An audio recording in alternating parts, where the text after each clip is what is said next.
Okay, so before that cutout happened, I was still working on the fuel tank here. Now what I'm going to do is take a Q-tip, we just mentioned, and I'm going to basically start taking some of this off, but not all of it. Watch this technique here. I'll try to adjust the camera and the lighting to get as best a picture as I can here.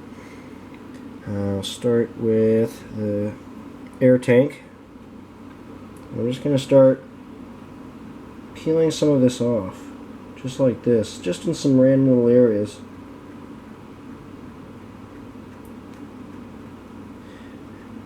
It's kind of hard to see there, but you can kind of catch the peeling paint effect that we're getting from that. It's pretty cool. Now, watch this. I'm going to go, again, following vertical streaks, or vertical motion. Just going to go and start scratching away.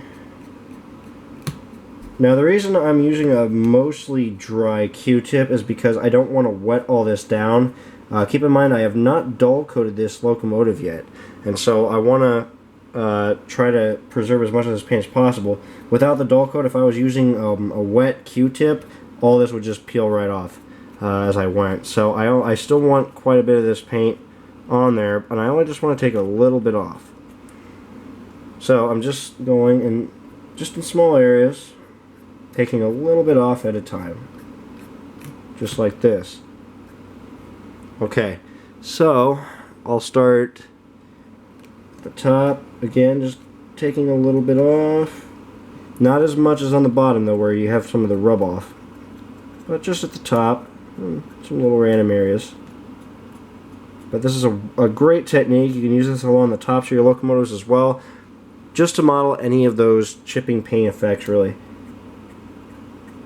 And just hit in a few little random spots around this fuel gauge. There's a relatively larger streak of damage here. And again, we'll just continue to just chip it off in small areas. So that's basically it, the technique anyway. And you can see how good that looks. Now, it looks a little bare, and then I know you're still saying, well, wait, the dark gray, you still have the dark gray under there that's unfaded. Well, we're going to fix that later. Keep in mind, I'm going to take an airbrush, and I'm going to blend all this together. Okay? So that's what's going to basically even all this out. This is just the base of the effect, is what we've done here. So, in this next little clip here, I'll go ahead and start working on the trucks. The trucks do have a little bit of this paint scratching effects, but it's very crude, and it's not as severe as what we've done on the fuel tank here. So I'll just take my brush again, and I'm just going to take it at the angle and put the paint. Actually, that's a little bit too much of a dilution. Remember with this, you still want a little bit of paint. You don't want it to be a complete wash. I'm just mixing a little water in, but you still want it to be relatively strong like this. And again, I'm just streaking it down as I go here, and just hitting these little areas at a time. And we'll fan it out. It's pretty dark in this corner here still, so it's not as bad on this part, but I'll just try to blend this out. While we're in this corner, I'll go ahead and finish just the very back of the fuel tank. It's not as bad as the sides paint peeling wise. It's not as horrible, but there's still a little bit at the top there and a little bit at the bottom that I'll try to just add if I can. Just try to add some little spots here and there, sides, and right there.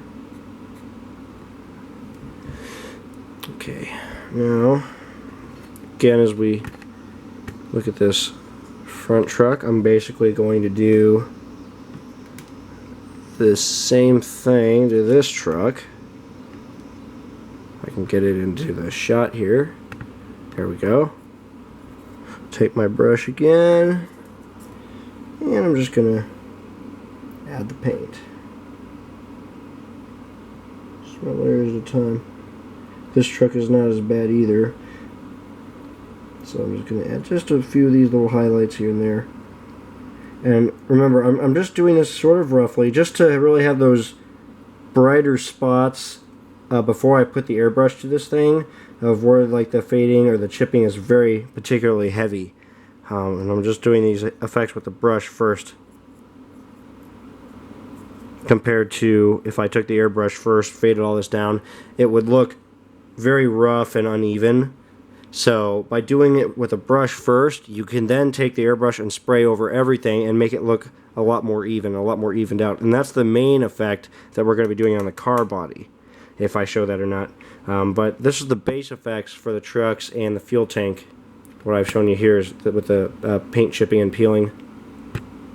So I'll go ahead and move on to the nose in the next section of this video. We'll be working on all the various little effects on the nose, like the red paint peeling and the gray peeling and everything else.